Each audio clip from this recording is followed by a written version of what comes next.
मैं Indian river को दो पार्ट में डिवाइड करूंगी, नॉर्दर्न रिवर और पेनिनसुलर रिवर्स।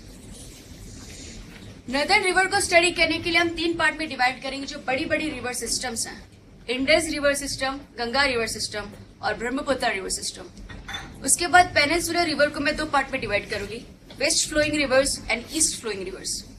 सबसे पहले शुरुआत करते हैं नॉर्दर्न रिवर और उसमें इंडस रिवर। इंडस रिवर खुद एक मेन रिवर और उसकी 5 ट्रिब्यूटरीज जो इंडिया में से गुजरती है। आफ्टर पार्टीशन 1960 में इंडस वाटर ट्रीटी हुई थी, इंडस वाटर शेयरिंग ट्रीटी कह सकते हैं उसको, और उसके हिसाब से इंडस झेलम चेनाब पाकिस्तान को दी गई और रावी बियास सतलज जो है वो इंडिया को दी गई। इसमें यह है कि अगर इंडस झेलम चेनाब पाकिस्तान को दी गई है तो उसका मतलब ये नहीं कि इंडिया उसका जरा भी यूज नहीं कर सकता उसके पानी का। हम उसको ड्रिंकिंग वाटर, इरिगेशन के लिए यूज कर सकते हैं, इवन हाइडल इलेक्ट्रिसिटी से भी के लिए भी इन तीनों रिवर को हम यूज कर सकते हैं। लेकिन कंडीशन सिर्फ इतनी है कि इन तीनों रिवर के वाटर को हम डाइवर्ट नहीं कर सकते, राइट। यहाँ पे उनका जो मिनिमम वाटर लेवल पाकिस्तान में जो जाना चाहिए, वाटर वॉल्यूम वो जाना चाहिए, उसे डाइवर्ट करके हम तीनों को इंडिया में नहीं ला सकते, राइट। तो ये इंडस वाटर ट्रीटी है। इंडस रिवर में कुछ दोआब बने, दोआब यानी दो यानी टू, आब यानी पानी। दो रिवर्स के बीच का जो रीजन होता है उसे दोआब कहते हैं, लेकिन उनके नाम कुछ ऐसे हैं कि उन नाम से आपको पता चल जाएगा कि वो कहां पर है। फर्स्ट इज अ चेज डॉब जो चेनाब और झेलम के बीच में है, राइट। चेनाब और झेलम। रेचना दोआब यानी कि रावी और चेनाब के बीच में है। बारी दोआब जो बियास और रावी के बीच में है, और बिस दोआब बियास एंड सतलज के बीच में। तो दोनों रिवर के नाम को ज्वाइन करके ये दोआब बनाए गए, so it's easy to remember. अब ट्रिब्यूटरीज की बात करते हैं इंडस की। हमें बताएं इंडस यहाँ जम्मू कश्मीर के बाद यहाँ पे जो कैलाश रेंज है उसके नीचे है, कैलाश पिक के पास है मानसरोवर, वहां से इंडस ओरिजिनेट होती है। यहाँ से इंडिया में इस तरह से ये एंटर होती है। जब ये एंटर होती है तब उसकी लेफ्ट बैंक एक ट्रिब्यूटरी है जास्कर रिवर, जास्कर माउंटेन से निकलती है। और आगे चलते यहाँ पे बीच में लद्दाख रेंज जो हमने लास्ट लेक्चर में देखा था। इस लद्दाख रेंज के सदर्न साइड पे इंडस होती हुई जब लद्दाख रेंज कंप्लीट होती है तब यहाँ पर आती है। उसके ऊपर उसकी important tributary Shyok river Siachen glacier से ओरिजिनेट होती है और वो यहाँ लद्दाख रेंज के बाद इंडस से मिल जाती है। उसकी एक इंपॉर्टेंट ट्रिब्यूटरी सुरू रिवर जिसपे कारगिल लोकेटेड है, वो उसकी ऑब्सिक्वेंट ट्रिब्यूटरी है। जैसे मैंने पहले बताया पूरी रिवर ईस्ट टू वेस्ट जा रही है, लेकिन सूर्य रिवर वेस्ट टू ईस्ट जा रही है, राइट। और इस तरह से वो मेन रिवर से मिल रही है, उसे उसको ऑब्सिक्वेंट रिवर कहते हैं। आगे जाने के बाद इंडस रिवर में यहाँ से हुमजा रिवर, हुमजा उसकी ट्रिब्यूटरी मिलती है, और मिलती है गिलगिट रिवर। गिलगिट इंडिया में उसकी लास्ट ट्रिब्यूटरी है। उसके बाद इंडिया यहाँ पे इंडस रिवर पाकिस्तान में मर्ज हो जाती है। सुरू रिवर पे कारगिल लोकेटेड है, प्लस एक डैम है चुतक। इंपॉर्टेंट उसकी ट्रिब्यूटरी वो है झेलम। झेलम यहां से इस तरह से ओरिजिनेट होती है। इस रीजन को वेरीनाग रीजन कहते हैं। वेरीनाग से झेलम ओरिजिनेट होती है, right. Srinagar is located on Jhelum. एक ऊपर की इसकी important tributary right bank tributary Krishna, वो यहां से ओरिजिनेट होती है।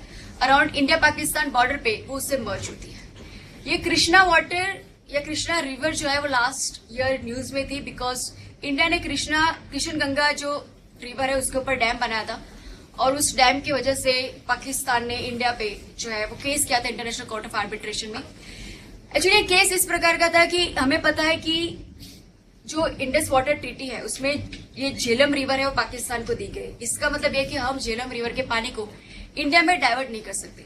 लेकिन इंडिया ने क्या किया कि ये जो डॉटेड लाइन देख रहे हैं वो इस तरह से उन्हें कैनाल बनाई है, यानी कि कृष्ण गंगा का पानी हम इस कैनाल से होते हुए झेलम रिवर में दे रहे हैं। यानी कि उसी की ट्रिब्यूटरी जो आगे मिलने वाली है हम उसी का पानी पहले से झेलम में पहुंचा रहे हैं।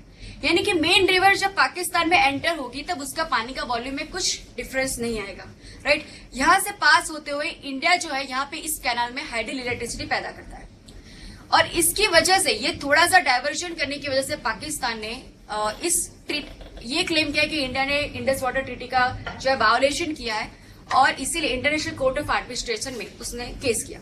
इंटरनेशनल कोर्ट ऑफ आर्बिट्रेशन आपको पता होना चाहिए, ये कोर्ट सिर्फ उसी केसेस को हैंडल करती है, रिजॉल्व करती है जो बायलेटरल या मल्टीलेटरल ट्रीटी से रिलेटेड होता है। ट्रीटी का अगर कोई प्रॉब्लम है तो इस कोर्ट में जाया जाता है। इंटरनेशनल कोर्ट ऑफ आर्बिट्रेशन ने बताया कि लास्ट ईयर उसका वर्डिक्ट आया था और उसने बताया कि इंडिया जो भी कर रहा है it's completely valid under the treaty.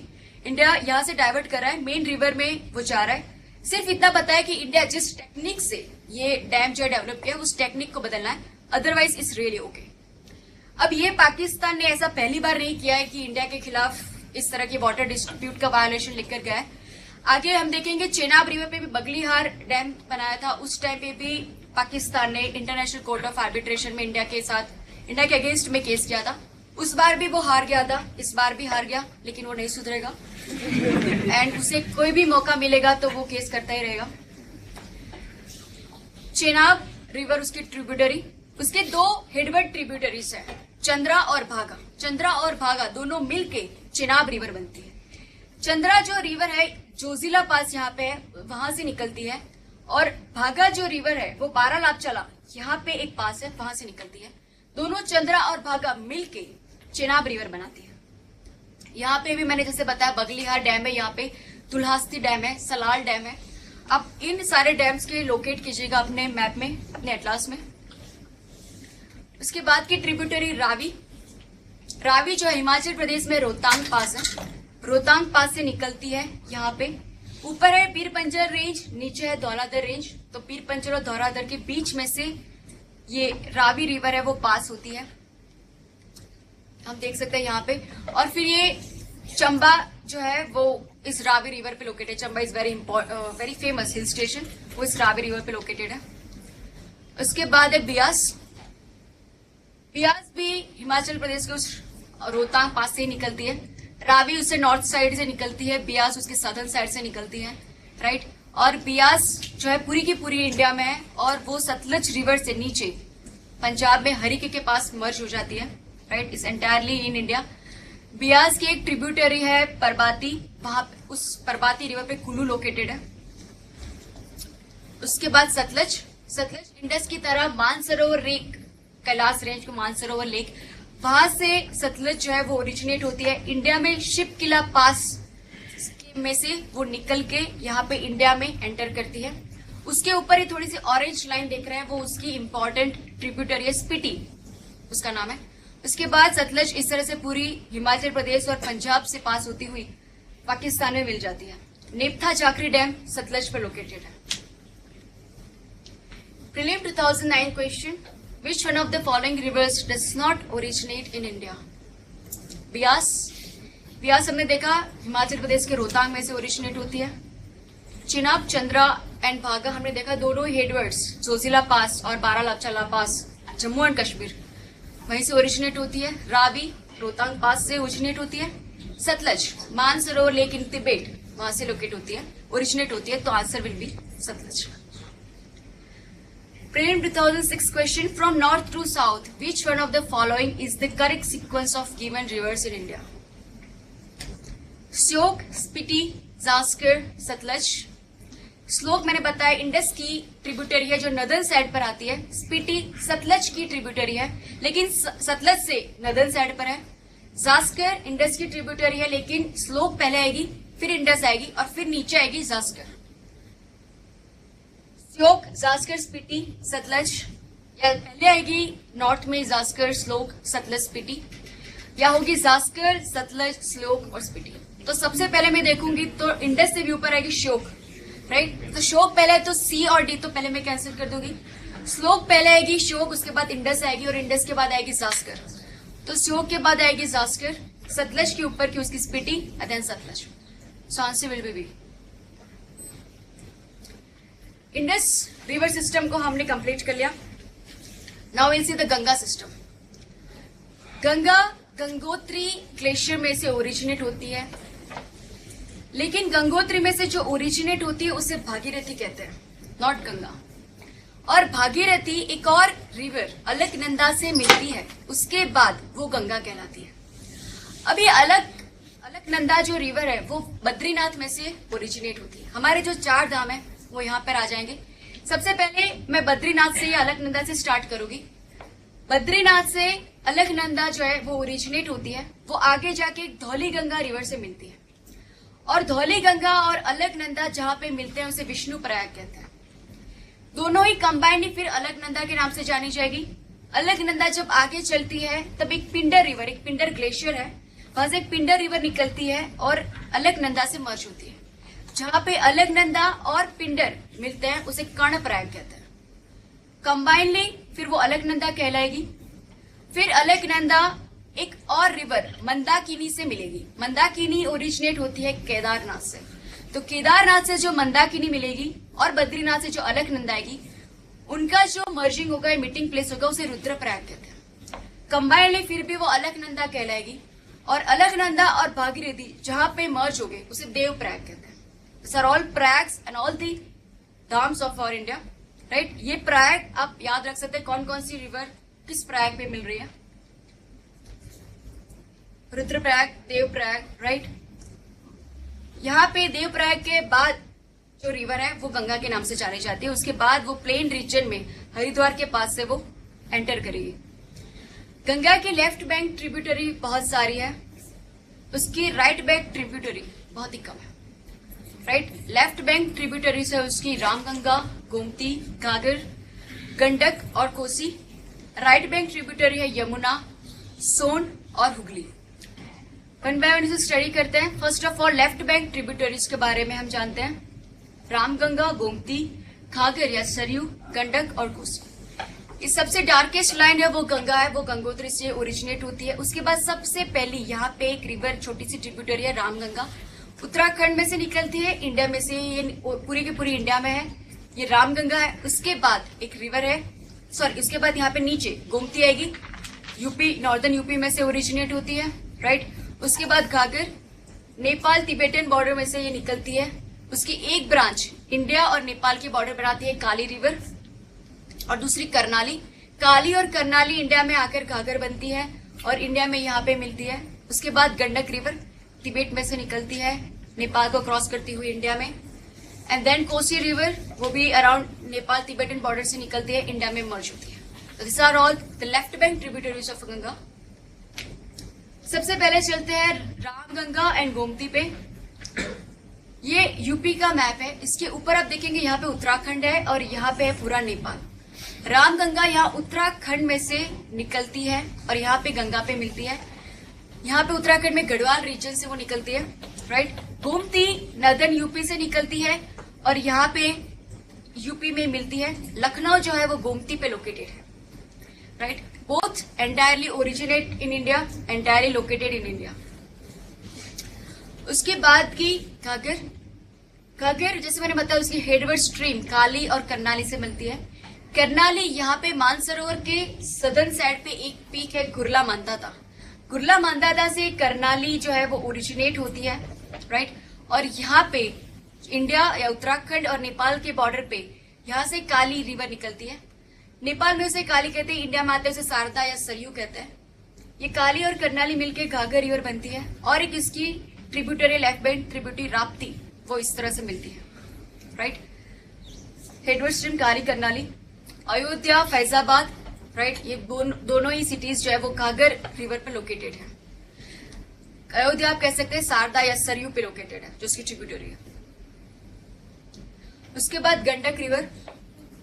Gandak river हमने देखा नेपाल तिब्बत बॉर्डर से वो ओरिजिनेट होती है।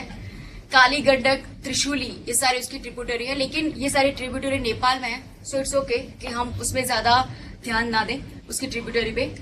ये जो है पटना में गंडक गंगा से मर्ज हो जाती है, राइट। तो पटना के अराउंड गंडक इंडिया में मर्ज होती है। उसके बाद कोसी रिवर, मैंने बताया था इट इज सोर ऑफ बिहार। वो जानी जाती है अपनी शिफ्टिंग कोर्स की वजह से। कोसी यहाँ तिब्बत रीजन से निकलती है एज ए सप्तकोशी, यानी 7 कोशी, यानी 7 स्ट्रीम से वो निकलती है। और 7 स्ट्रीम की फिर 3 स्ट्रीम बनती है त्रिवेणी इन नेपाल, और फिर इन 3 स्ट्रीम का मर्जिंग होके कोसी बनती है और इंडिया में एंटर करती है। इन सभी स्ट्रीम के नाम जानने के लिए जरूरी नहीं, क्योंकि वो सारी स्ट्रीम इंडिया में लोकेटेड नहीं है। इंडिया में वो पूरी मर्ज होकर कंबाइंड कोसी ही एंटर करती है, राइट।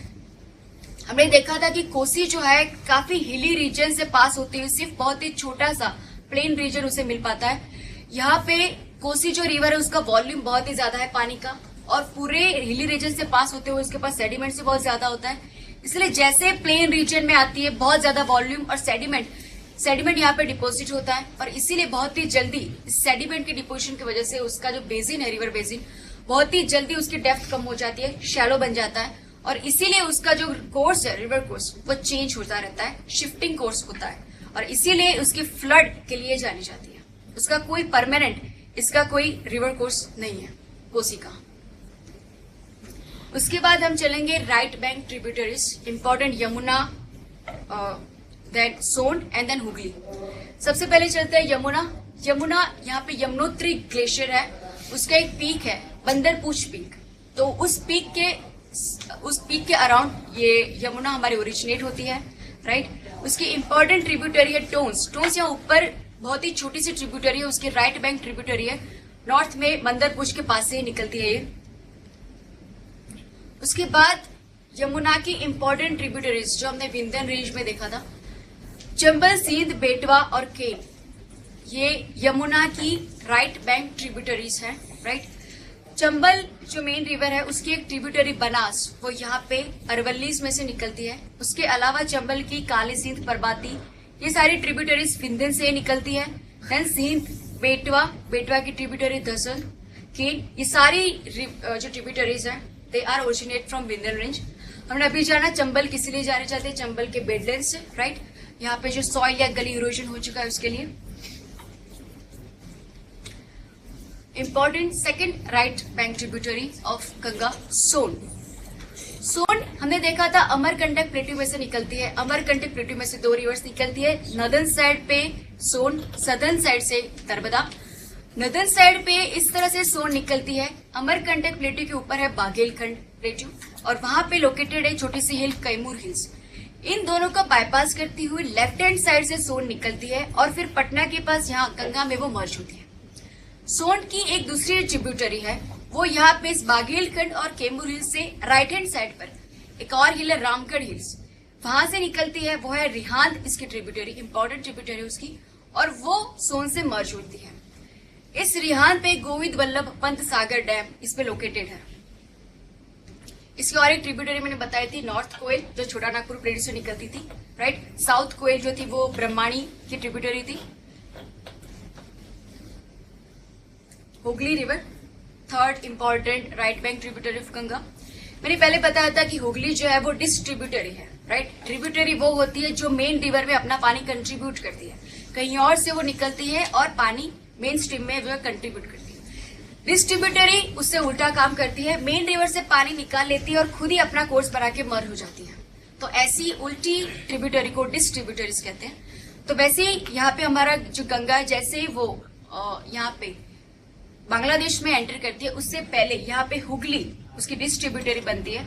उसकी एक ट्रिब्यूटरी है अजय, और कोलकाता जो है वो हुगली रिवर पे लोकेटेड है। Prelim 2012 question, rivers that pass through Himachal Pradesh are, कौन सी रिवर हिमाचल प्रदेश से पास होती है। ये देखिए किस तरह के क्वेश्चन आते हैं, आपको स्टेट वाइज भी इन रिवर्स का पता होना चाहिए। सिर्फ गुजरात के बारे में पता हो तो it's not be enough. First is Beas and Chenab, B Beas and Ravi, C Chenab Ravi Sutlej, या डी बियास चेनाब रवि सतलज एंड यमुना। अभी हिमाचल प्रदेश में बियास और रावी के लिए हमने देखा था कि वो रोहतांग पास से पास होती है, ओरिजिनेट होती है, जो हिमाचल प्रदेश में लोकेटेड है। तो रावी और बियास तो आना ही चाहिए, राइट। और सतलज तो पूरी शिपकिला पास ही हिमाचल प्रदेश में है, तो हिमाचल प्रदेश से होती हुई वो पंजाब, हिमाचल प्रदेश होती पंजाब में मिलती है। तो रावी, बियास और सतलज आना चाहिए। वैसा ऑप्शन वैसे सिर्फ डी में है। इसके अलावा भी हम देखेंगे चेनाब और यमुना भी हिमाचल प्रदेश में लोकेटेड है। चेनाब की हमने 2 हेडवेड ट्रिब्यूटरीज कह दी, चंद्रा और भागा। वो भागा जो है वो यहाँ पे हिमाचल प्रदेश से निकलती है। तो Chenab is also located in Himachal Pradesh. Then यहाँ पे रोहतांग पास है रावी एंड बियास, राइट। यहाँ से जो है सतलज रिवर शिपकिला पास से निकलती हुई यहाँ से निकलती है, उसकी ऊपर की स्पीति ट्रिब्यूटरी यहाँ पे लोकेटेड है। So the answer will B D, Chenab, Ravi, Beas, Sutlej. और यमुना सिर्फ उसको टच करती है उसके बॉर्डर पे। उत्तराखंड के यमुनोत्री से निकलती है, लेकिन यमुना उसके थोड़े से बॉर्डर रीजन को कट करती हुई निकलती है। तो यमुना भी हिमाचल प्रदेश में लोकेटेड है। 2010 question, rivers that pass through Himachal Pradesh, तो उसका आंसर आएगा ऑल द रिवर्स। इंडस और गंगा सिस्टम हमने देख लिया। Quickly will see the Brahmaputra river. Brahmaputra river Kailash range के पास से निकलती है, राइट। ग्लेशियर का नाम है चेमायंगदुंग ग्लेशियर ऑफ कैलाश। यहां से जब निकलती है तब तिब्बत में उसका नाम यारलंग जांगपो होता है, राइट। जब वो इंडिया में अरुणाचल प्रदेश में एंटर करती है तब उसका नाम बनता है Dibang, sorry it is Dibang not Dihang.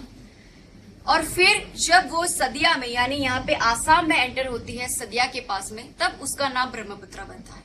और जब वो बांग्लादेश में एंटर करेगी तब उसका नाम जमुना बन जाता है, राइट। तो सबसे पहले उसका नाम होगा Yarlung Tsangpo, then Dibang, then Brahmaputra और फिर जमुना। उसकी सारी ट्रिब्यूटरीज हमने पहले पूर्वांचल को स्टडी करते हुए समझ ली थी। जो उसकी इस तरह के राइट बैंक ट्रिब्यूटरीज है, मानस और सुबनसिरी उसकी फेमस ट्रिब्यूटरीज है, राइट। मानस यहाँ पे नेशनल पार्क भी है, मानस सेंचुरी राइनोज के लिए जानी जाती है। सुबनसिरी, उसके अलावा उसकी जो लेफ्ट बैंक ट्रिब्यूटरी है दिहांग, लोहित, दोनों ही अरुणाचल प्रदेश में।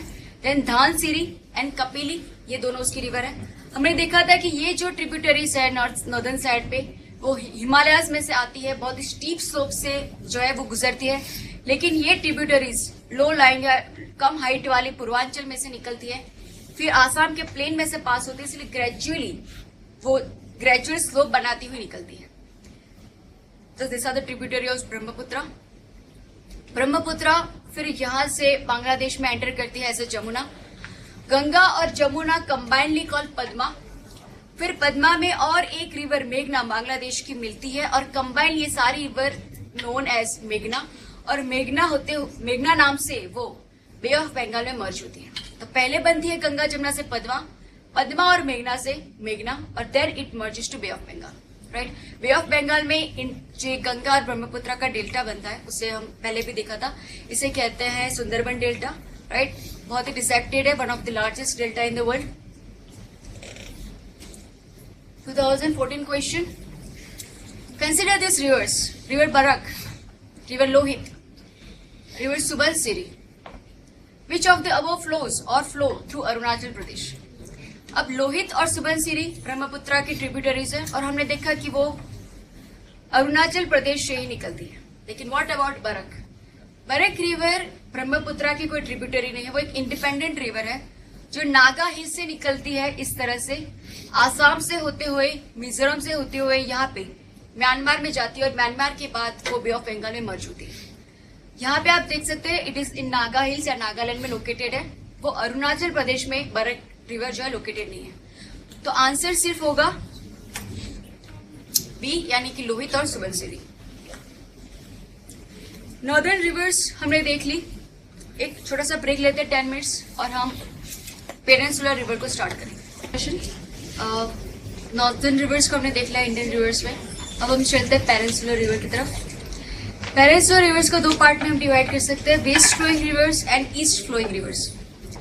सबसे पहले हम देखें यहाँ पे पेनिनसुलर रिवर्स जो है उनमें दो टाइप्स के, western flowing and eastern flowing. हम यहाँ आगे देखेंगे तो जो वेस्टर्न फ्लोइंग रिवर है वो बहुत ही कम है और ईस्टर्न फ्लोइंग रिवर के नंबर्स बहुत ज्यादा है।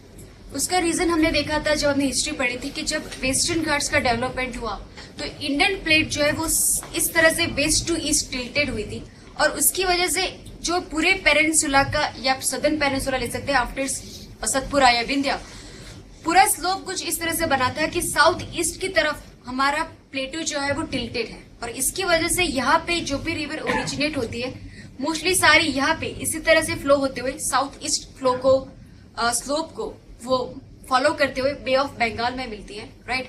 सिर्फ वही रिवर जो वेस्टर्न घाट से निकलती है, बहुत ही छोटी छोटी रिवर्स एंड स्ट्रीम्स, सिर्फ ऐसी ही रिवर ही यहाँ पे वेस्टर्न घाट में जो ओरिजिनेट वही सिर्फ अरेबियन सी में मिलती है, राइट। तो इसलिए नर्मदा, तापी और उसके अलावा यहाँ पे छोटी छोटी रिवर्स सिर्फ वही वेस्टर्न फ्लोइंग रिवर्स है। बाकी सारी हमारी पेनिनसुलर रिवर जो है वो सारी ईस्ट फ्लोइंग रिवर है, merging into bay of Bengal. सबसे पहले मैं वेस्ट फ्लोइंग रिवर में लेती हूँ नर्मदा। नर्मदा रिवर अमरकंटक प्लेट्यू में से निकलती है। पहले भी देखा, अमरकंटक जो है वहां से दो रिवर निकलती है। एक सोन रिवर जो गंगा की ट्रिब्यूटरी है, नॉर्दर्न साइड पे वो जाती है। सदर्न साइड से अमरकंटक में से जो रिवर ओरिजिनेट होती है नर्मदा, और नर्मदा विंध्या और सतपुरा के बीच में जो रिफ्ट वैली है वहां से पास होती हुई यहाँ पे गुजरात में आती है। वहां पे उसे सरदार सरोवर डैम है उस पे, और फिर भरूच के पास में वो मर्ज होती है। हमने देखा था उसके माउथ पे आलिया बेटे जहां पे पेट्रोलियम रिजर्व जो है वो पाया गया है। तो इस तरह से वो एमपी, महाराष्ट्र और गुजरात तीनों स्टेट में से पास होती है। उसे बहुत सारे डैम्स भी हैं नर्मदा पे, वो आप स्टडी कर सकते हैं। यहाँ पे फॉल्स भी है नर्मदा पे डेवलप हुए, क्योंकि वो रिफ्ट वैली में से पास होती है। तो रिफ्ट वैली में से जो भी उसकी एज इस तरह की आएगी तो वहां पे फॉल्ट डेवलप होगा, राइट। तो ऐसा ही फेमस एक फॉल्ट है धुआंधार फॉल्ट इन एमपी, भरूच के पास में वो मर्ज हो जाती है नर्मदा रिवर। नर्मदा के ऊपर प्रीलिम 2013 में क्वेश्चन आया है, Narmada river flows to east to west while most of the other large peninsular river flow west to east, why?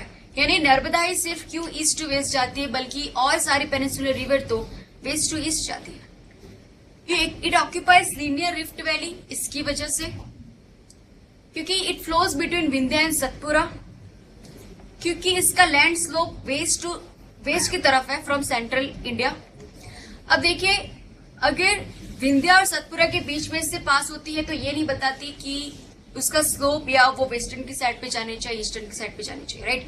अगर उसके बीच में भी फ्लो करती है तो वो वेस्ट टू ईस्ट भी जा सकती है, विंध्या और सतपुरा के बीच में है तो।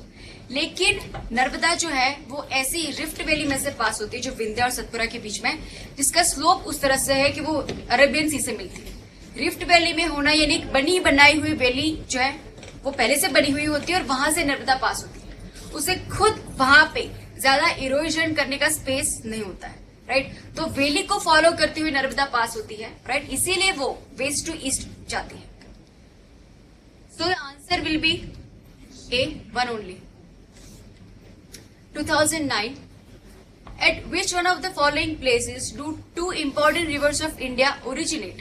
कौन सी ऐसी जगह है जहां से दो रिवर का ओरिजिन होती है वहां पे, जिसमें से one of them flows toward north and merge with another important river जो फ्लो करती है towards bay of Bengal, right, और दूसरी ऐसी अनदर वन जो फ्लोज टूवर्ड्स अरेबियन सी। तो ऐसे अगर हम देखें अमरकंटक प्लेट्यू का अगर हम ट्राई करें तो उसमें से सोन रिवर निकलती है नॉर्दर्न साइड पे, गंगा से मिलती है जो बे ऑफ बंगाल में मर्ज होती है, और सदर्न साइड से नर्मदा निकलती है जो बे ऑफ अरेबियन सी में मिलती है। बद्रीनाथ से सिर्फ हम देखा था एक ही रिवर मिलती है, ओरिजिनेट होती है अलकनंदा, राइट। महाबलेश्वर में हमें देखेंगे कि वहां पे गोदावरी और वो वहां से ओरिजिनेट होती है, लेकिन दो रिवर नहीं होती, सिर्फ एक ही रिवर ओरिजिनेट होती है।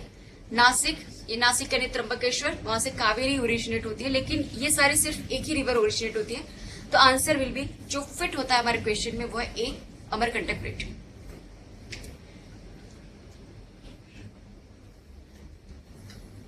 वेस्ट फ्लोइंग पेनिनसुलर रिवर में तापी जो सतपुरा की एक प्लेट्यू था अमरकंटक जहां से नर्मदा निकलती है, दूसरा एक प्लेट्यू है बेतुल प्लेट्यू जहां से तापी निकलती है। तापी कुछ इस तरह से निकलती है कि हमने सतपुरा की 4 रेंजेस देखी थी, राजपीपला, यहाँ पे गाविलगढ़, फिर महादेव और मैकान। तो यहाँ पे जो गाविलगढ़ है वहां से हम देखें उसके ऊपर ये बेतुल प्लेट्यू है, और बेतुल प्लेट्यू में से यहाँ से तापी रिवर निकलती है। उसी एक और इम्पोर्टेंट राइट बैंक ट्रिब्यूटरी पूर्णा, वो इस गाविलगढ़ रेंज में से निकलती है। गाविलगढ़ जैसे खत्म होता है दोनों मर्ज होती है, और इस तरह से वो राजपीपला रेंज के साउथ साइड से निकलती है और सूरत के पास मर्ज होती है। अब हमने कहा था कि सतपुरा के सदर्न साइड से तापी निकलती है, तो हम देखेंगे तो ये बीच में से ओरिजिनेट होती है बेतुल प्लेटाओ से, यानी कि गाविलगढ़ से नॉर्थ साइड से तापी ओरिजिनेट जरूर होती है, लेकिन उसका पूरा कोर्स सतपुरा के नीचे ही है, राइट। तो इसीलिए हम जनरली ऐसा कहते हैं कि तापी जो है सतपुरा से सदर्न साइड पे फ्लो करती है, और सतपुरा और विंध्या के बीच में नर्मदा फ्लो करती है, राइट। 3 स्टेट में से पास होती है, एमपी, महाराष्ट्र एंड गुजरात। 2 और छोटी पेनिनसुलर रिवर जो अरेबियन सी में मिलती है, वेस्ट फ्लोइंग रिवर है, वो है साबरमती एंड मही। 2 important rivers of Gujarat. Sabarmati यहाँ अरवली से निकलती है और फिर अहमदाबाद से पास होती हुई यहाँ पे गल्फ ऑफ खंभात में मिलती है। मही रिवर जो है वो यहाँ पे विंधन में से ओरिजिनेट होती है और इस तरह से यू बैंड होके यहाँ पे गुजरात में बड़ौदा से पास होती है और गल्फ ऑफ खंबात में मिलती है।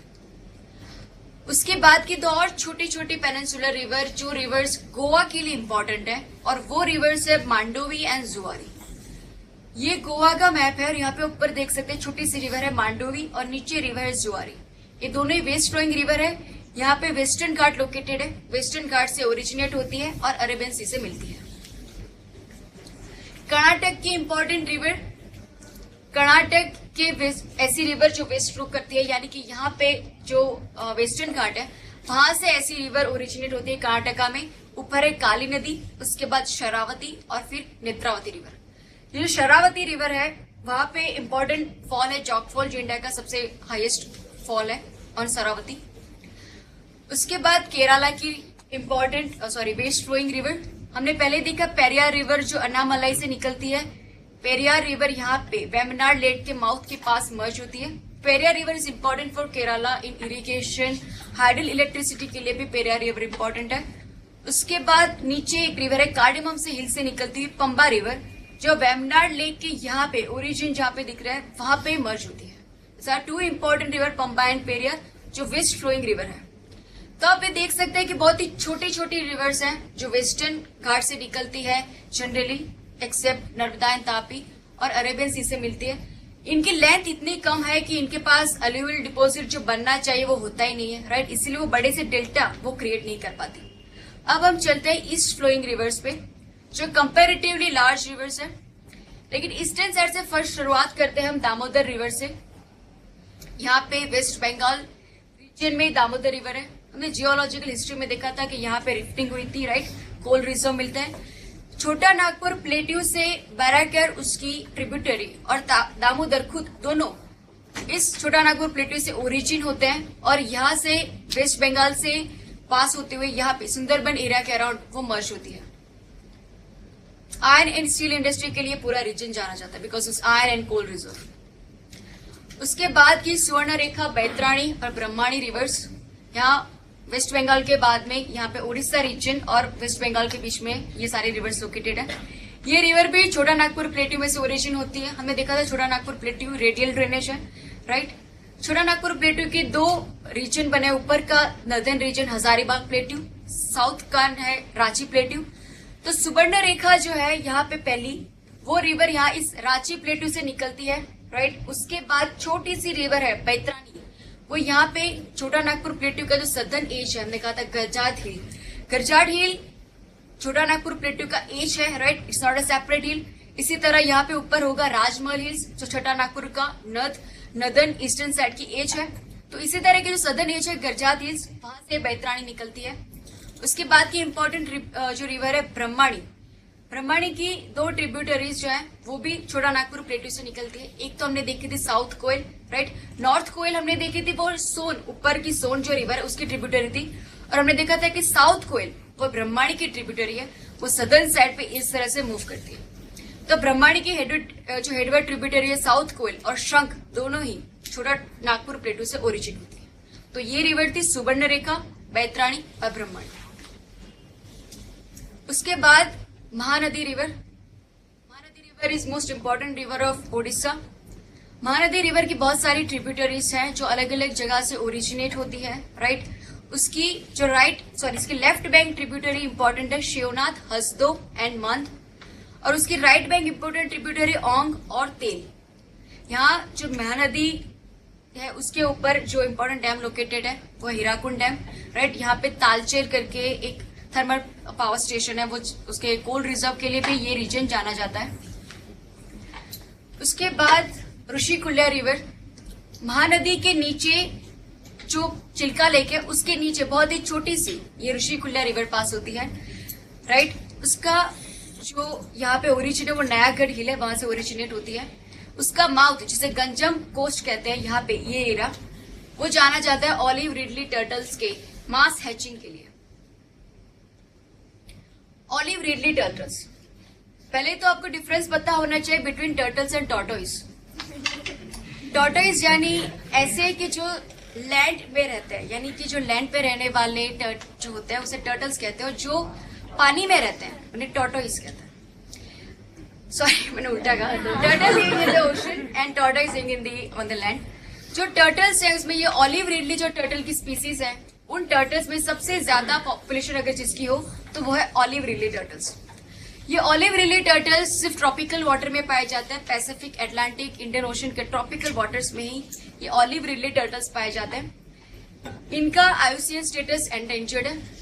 टर्टल्स की स्पीसीज में ये उनकी सबसे ज्यादा पॉपुलेशन है, लेकिन उनकी खुद की पॉपुलेशन अब एंडेंजर्ड हो चुकी है।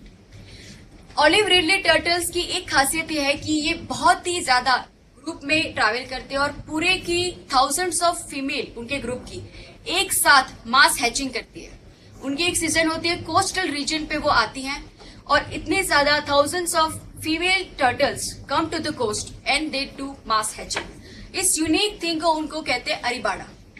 और ओडिशा का जो गंजम कोस्ट है तो वर्ल्ड का लार्जेस्ट उनकी मास हैचिंग साइट है olive ridley turtles, right. Odisha को largest mass hatching site of olive ridley turtles in the world. तो ये ऋषिकुल्या रिवर जो है उसके लिए जानी जाती है। यहाँ पे ओडिशा कोस्ट में, गंजम कोस्ट में, उसमें कंजर्वेशन के लिए ऑलिव रिडली टर्टल्स की जब मास हैचिंग होती है तब उस कोस्ट में जाने के लिए काफी रिस्ट्रिक्शन होता है ताकि उनकी मास हैचिंग में कोई भी प्रॉब्लम ना आए, क्रिएट ना हो, पोचिंग ना हो, राइट। वहां पे रिस्ट्रिक्शन होता है कोस्ट पर जाने के लिए। प्लस वहां पे रात को नाइट टाइम में लाइट्स बंद कर दी जाती है क्योंकि जो छोटे छोटे उनके जो बेबीज होते हैं वो अगर लाइट को देखेंगे तो कोस्टल साइड पर आ जाएंगे, ना कि बल्कि उनको जाना है पानी की साइड पे। तो उस टाइम पे काफी ज्यादा जो है वहां पे रिस्ट्रिक्शन होता है, काफी ज्यादा तकेदारी की जाती है ताकि इनकी जो अरिबाड़ा प्रोसेस है उसमें कोई प्रॉब्लम क्रिएट ना हो और बायोडाइवर्सिटी को हम कंजर्व कर सकें, राइट। तो this is the Rushikulya mouth, या हम कह सकते हैं गंजम कोस्ट ऑफ ओडिशा। और एक इम्पोर्टेंट हमारे east flowing river Godavari river. Godavari river Trimbakeshwar, Nashik के पास से ओरिजिनेट होती है महाराष्ट्र में। उसकी बहुत ज्यादा लेफ्ट बैंक ट्रिब्यूटरीज है, लेकिन एक ही इम्पोर्टेंट राइट बैंक ट्रिब्यूटरीज है मंजरा। यहाँ पे मैं लेफ्ट साइड से चालू करूंगी तो ओडिशा में से सिलूरी और सबरी उसकी इम्पोर्टेंट ट्रिब्यूटरीज है। उसके बाद है इंद्रावती। इंद्रावती पे एक फॉल जो है वो locate important, I forgot this name, I think Indravati fall है यहाँ पे। उसके बाद 3 उसकी ट्रिब्यूटरी है, वैनगंगा, वर्धा एंड पैनगंगा। वैनगंगा, वर्धा और Penganga combinedly known as a Pranhita, right. तो सिलेरू, सबरी, इंद्रावती देन प्राणहिता, ये सारी लेफ्ट बैंक ट्रिब्यूटरीज होगी गोदावरी की। उसकी एक ही है राइट बैंक ट्रिब्यूटरी मांजर या मांजरा। गोदावरी और मांजर के बीच में बालाघाट जो हमारी सह्याद्री है उसका पोर्शन, बालाघाट गोदावरी और मांजरा के बीच में। उसके बाद की रिवर कृष्णा, महाबलेश्वर महाराष्ट्र में, वहां से कृष्णा जो है यहाँ से वो ओरिजिनेट होती है। उसके लेफ्ट बैंक ट्रिब्यूटरी में फर्स्ट आएगी मूसी, हैदराबाद जिसपे लोकेटेड है ये मूसी उसकी ट्रिब्यूटरी। उसके बाद भीमा, भीमा की ट्रिब्यूटरी यहाँ पे सीना और एक ट्रिब्यूटरी है कोयना, जहाँ पे कोयना डैम बना था और मैंने कहा था ह्यूमनली इंड्यूस्ड सिस्मिसिटी, जहाँ पे उस डैम की बनने की वजह से अर्थक्वेक हुआ था, वो कोयना रिवर यहाँ पे लोकेटेड है। उसके बाद कृष्णा की राइट बैंक ट्रिब्यूटरी घाट प्रभा और मालप्रभा जो मेन रिवर से ही मर्ज हो जाती है, और है तुंगभद्रा, तुंगभद्रा मर्ज होती है, और देन है हगरी। तो ये सारी लेफ्ट बैंक और राइट बैंक ट्रिब्यूटरी है कृष्णा की। उसके बाद गोदावरी, कृष्णा और उसके बाद है पेन्नर या पेन्नेरू। कर्नाटक के पास एक पीक है नंदीदुर्ग, वहां से नियर बैंगलोर, वहां से ये ओरिजिनेट होती है। उसकी ट्रिब्यूटरी कुंदेर, चरावती, पापाग्नि, पुंचू रिवर, ये भी रिवर ईस्ट फ्लोइंग रिवर है। उसके बाद एक इम्पोर्टेंट रिवर है कावेरी रिवर। कावेरी रिवर ताल कावेरी से निकलती है, यहाँ से ब्रह्मागिरी हिल्स है, वहां की तल कावेरी में से कावेरी जो ओरिजिनेट होती है। ऊपर की उसकी लेफ्ट बैंक ट्रिब्यूटरीज देखें तो शिमशा और हेमवती है। नीचे है कबानी, भवानी, नोएल, अमरावती। कोयम्बतूर जो सिटी है तमिलनाडु का, वो नोएल पे लोकेटेड है। Then last east flowing river Vaigai river. Vaigai river यहाँ पे वरुषण करके हिल्स है नियर अनामलाई और पालनी हिल्स, उसके साइड पे ये हिल्स है, वहां से ये वैगई रिवर ओरिजिनेट होती है। मदुरई इस रिवर पे लोकेटेड है।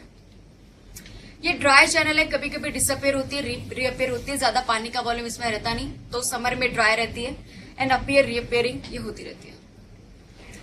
2002 क्वेश्चन में देखते हैं correct sequence of eastward flowing rivers of peninsular India from north to south. तो सारी ईस्ट फ्लोइंग रिवर है, उसमें नॉर्थ टू साउथ हमें सीक्वेंस में लाना है।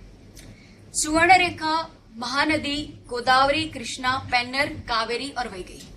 सुवर्ण रेखा जो ओडिशा में थी, देन महानदी, गोदावरी, कृष्णा, पेन्नर आएगी, फिर कावेरी और फिर वैगई। सुवर्ण रेखा पहले आएगी, महानदी, कृष्णा, कावेरी, पेन्नर और वैगई। हमें देखा पेन्नर जो है कृष्णा और कावेरी के बीच में। महानदी, सुवर्ण रेखा, गोदावरी, कृष्णा, कावेरी, पेन्नर और वैगई, या महानदी, सुवर्ण रेखा, कृष्णा, कावेरी, कृष्णा, गोदावरी, कावेरी, वैगई या पेन्नर। सबसे पहले सुवर्ण रेखा आएगी, फिर बैतराणी, ब्रह्माणी, फिर महानदी, राइट। महानदी के बाद गोदावरी आएगी, गोदावरी के बाद कृष्णा, कृष्णा के बाद आएगी पेन्नर, पेन्नर के बाद आएगी कावेरी, कावेरी के बाद आएगी वैगई। तो answer I guess will be A, जो यहाँ पर है। Suvarna Rekha, Mahanadi, Godavari, Krishna, Pennar, Kaveri and Vaigai, right. SSA reasoning है। A, east flowing rivers of peninsula have no deltas. This river do not carry any alluvial sediments. Yes, true. Both correct. And explanation is A. Yeah, both correct. R is not correct explanation. A true, R false. Yeah, A false, R false. A true, R true. The answer will be A. Right? मैंने पहले बताया कि waste flowing river के पास इतना alluvium नहीं होता है कि डेल्टा क्रिएट कर पाए। डेल्टा हमेशा जो होता है किसी भी रिवर का इरोजन के डिपोजिशन से ही बनता है, राइट। रिवर अपने 3 स्टेज से पास होती है, यूथफुल स्टेज, मैच्योर स्टेज और सलाइन स्टेज। सलाइन स्टेज यानी कि उसका ओल्ड एज। ओल्ड एज में अपना डिपोजिशन जो है वो सारा अपना एल्यूवियल डिपोजिट करती है। यूथफुल स्टेज में सिर्फ इरोजन का काम करती है, वी शेप वेली बना के वो सिर्फ इरोजन का काम करती है। मैच्योर स्टेज में वो वी शेप वेली ब्रॉड हो जाती है, हॉरिजॉन्टल इरोजन होता है और वहां पे वो थोड़ी सी स्लगिश होना स्टार्ट करती है। डेल्टा रीजन यानी उसका सनाइल स्टेज में आती है, बहुत ही ज्यादा स्लगिश हो जाती है, उसके पास इतना फोर्स नहीं होता कि वो सेडिमेंट को और आगे कैरी कर पाए। वहीं पे वो वहां पे डिपोजिट कर देती है अपने एल्यूवियम और वहां पे डेल्टा क्रिएट होता है, राइट। तो ऐसे स्टेज ऐसा पास करने के लिए 3 स्टेज पास करने के लिए वेस्ट फ्लोइंग रिवर को इतनी लेंथ ही नहीं मिलती, राइट। डिपोजिशन नहीं होता, इसलिए वहां पे डेल्टा क्रिएट नहीं होता। रिवर लिंकिंग प्रोजेक्ट के बारे में बताना चाहती हूँ। वैसे बहुत ही पुराना ये इश्यू है, पूरा टॉपिक बहुत पुराना है, बट सुप्रीम कोर्ट बार बार स्टेटमेंट दे रही है, गवर्नमेंट को पूछ रही है कि इस प्रोजेक्ट के बारे में गवर्नमेंट ने क्या स्टेप लिए, इसके आगे हमने क्या किया है। प्लस अब जब नई गवर्नमेंट आई है वो भी रिवर लिंकिंग प्रोजेक्ट को फोकस कर रही है। तो let's just take an overview कि ये प्रोजेक्ट है क्या और उसकी फिजिबिलिटी है या नहीं है। करेंगे तो उसे फायदा है, अगर करेंगे तो नुकसान क्या है, राइट। तो थोड़ा सा ओवरव्यू ब्रीफली हम ले लेते हैं।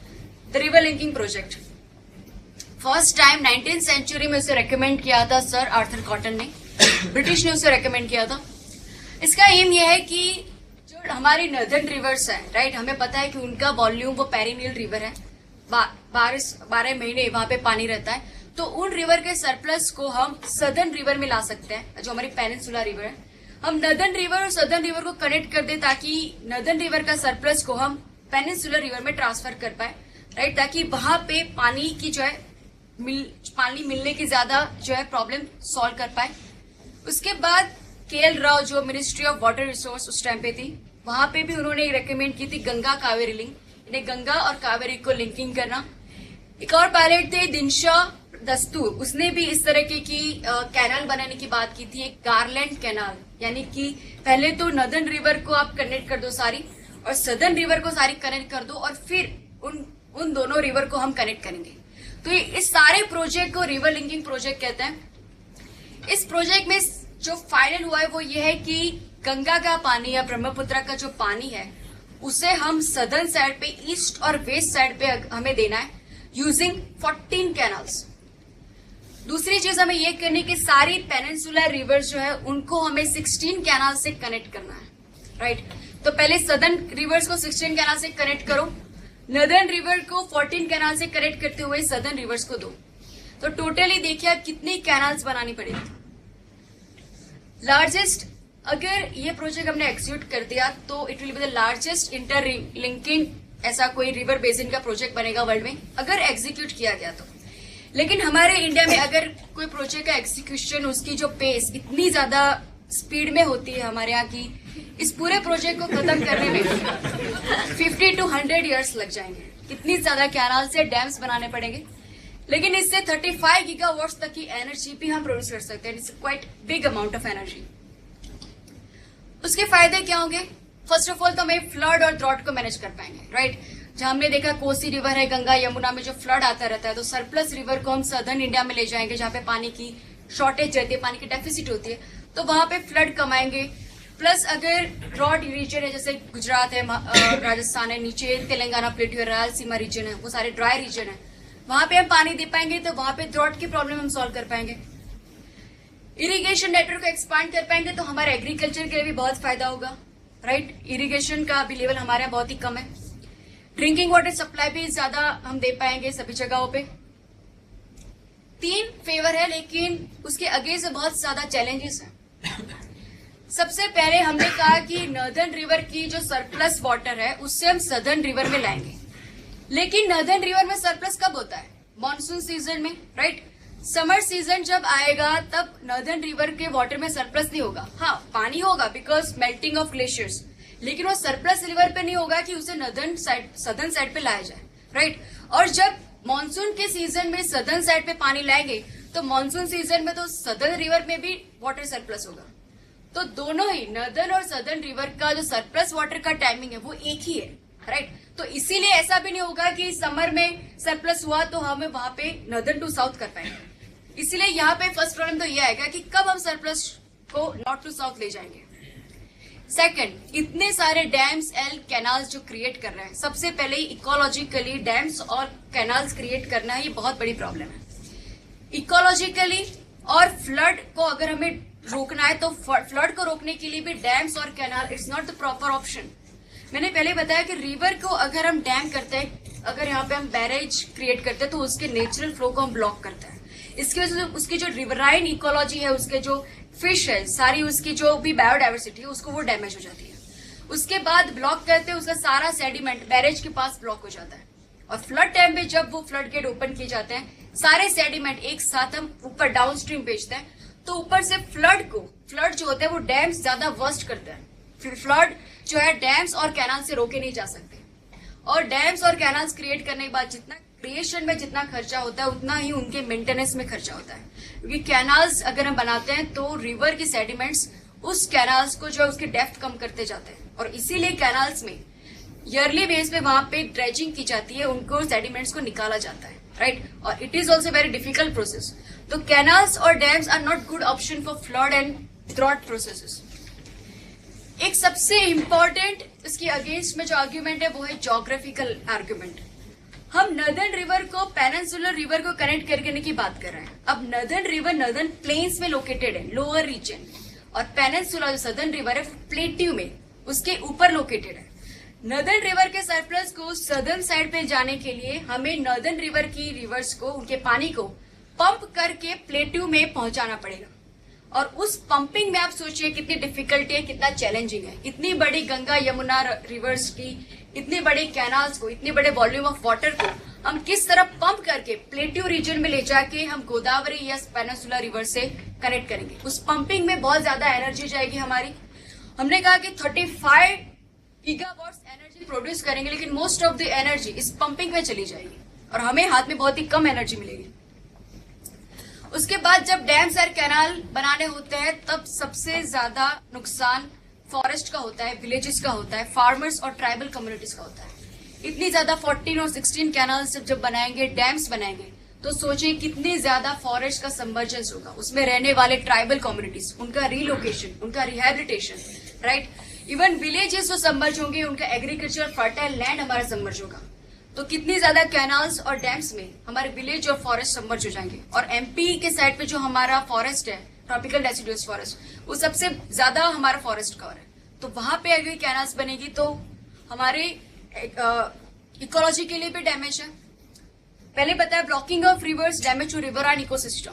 तो डैम्स और कैनाल से हमारे पूरे इंडिया की जो नेचुरल रिवराइन सिस्टम है उसको अफेक्ट होगा। सोचिए हमें एक दो डैम बनाने होते हैं। जब सरदार सरोवर डैम बना था या नीचे साउथ इंडिया में भी कोई भी डैम बनता है तो 2-3 स्टेट्स के बीच में डिस्प्यूट चलते हैं जो सालों तक चलता है। इतनी बड़ी कैनाल्स पूरे इंडिया में हम जब पूरा कैनाल का नेटवर्क करेंगे तो कितने ज्यादा inter state water dispute start हो जाएंगे। हर एक स्टेट में कितना पानी देना है, कहां से कौन सी कैनाल पास होगी, वहां पे उनके दोनों के बीच में वाटर शेयरिंग, कितने ज्यादा डिस्प्यूट होंगे।